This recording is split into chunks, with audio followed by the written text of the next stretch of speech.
here.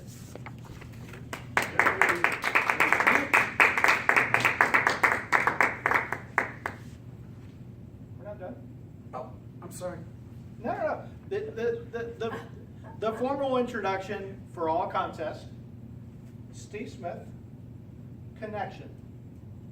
Connection, the title of the speech, Steve Smith. Go good.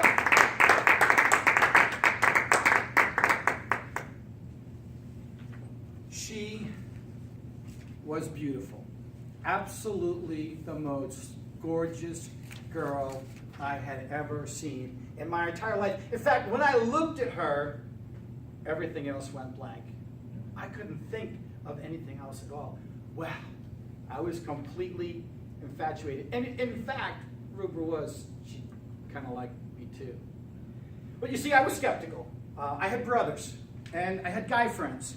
And generally, we teased each other, we pranked each other, and we punched each other.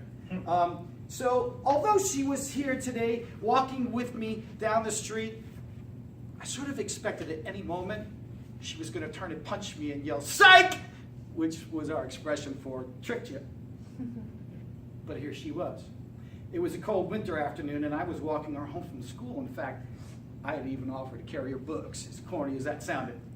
And I remember our winter jackets brushed up against one another as we walked, once in a while. And then suddenly it happened. I don't know if I stumbled, I don't know if it was a nudge, but our fingertips met.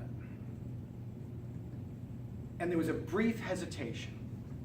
And then, like two blind, starving worms, our fingers went together and we were holding hands. And it was like electric. It was like I felt the jolt throughout my entire body. And there was a voice in my head screaming, "You're holding her hand!" I was really excited, and she didn't punch me, and she didn't run away. In fact, I was pretty convinced at that point she really liked me.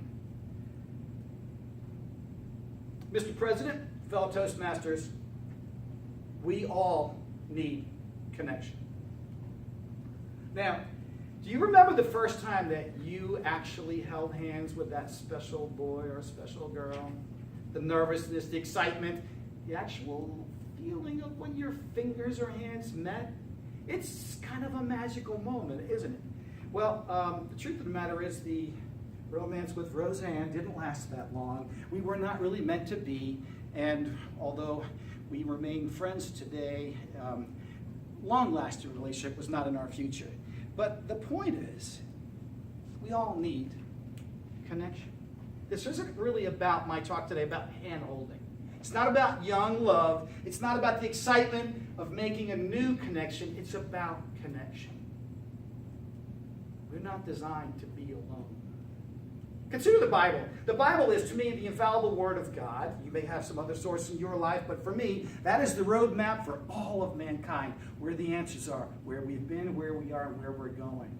And in the Bible, way in the beginning of the Bible, where the story's laid out, you find the creation of man by God. And when God made man, he said, "This is good." He liked what he did. But just a few verses later, God makes this profound statement. "It is not good for man to be alone. I will make a helper suitable for him." That's a two-part sentence there, and I like to just for today focus on the first part. It's not good for man to be alone. We are not designed to be creatures alone. We're good. God saw to that. But we're not designed to be connected to others. So this isn't now, as the story, as the creation story is laid out, it's about a man and woman coming together with many different purposes, and procreation being one of them. This isn't a story about love and marriage and romance. This is a talk about not being alone.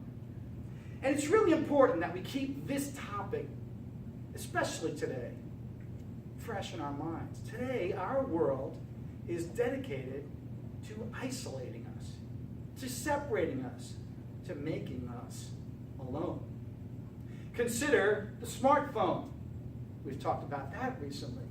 Activities on the phone, all designed for me, myself, and I, and no one else. Sure, we think we're connected on Facebook, but we're not. Consider the computer. All the games and adventure and virtual reality you can play, all alone. Consider where the world is going in technology. It's the world of artificial intelligence. You may have seen AI everywhere you look.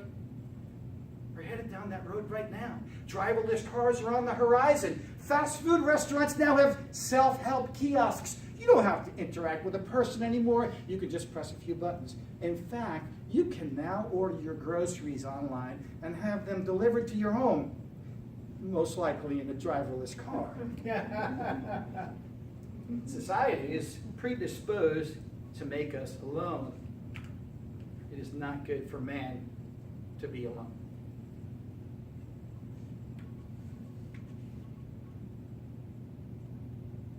So how do we as a society fight back against this? What really can we do? Well, I'm extremely encouraged to be a part of a group like this. We are all interested in connecting with one another. Now, some people would come here and say, well, I'm really kind of here because my boss made me be here, because my job requires that I give public presentations, and it's not really my thing. I submit that you consider you're fulfilling the basic characteristics of our creation. We are not designed to be alone. When we come together and we share a common goal and we communicate, it's a blessing. Consider that for a moment. We're not just rabbits in a little hole. We don't just come together and snuggle together. We come and we exchange ideas.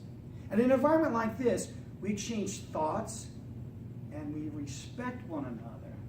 And when we listen and acknowledge and then encourage one another, well, I've got to tell you, this is a lot more rewarding and exciting than puppy love and holding hands for the first time. Man and woman were not created to be alone. Stay connected. And there we go.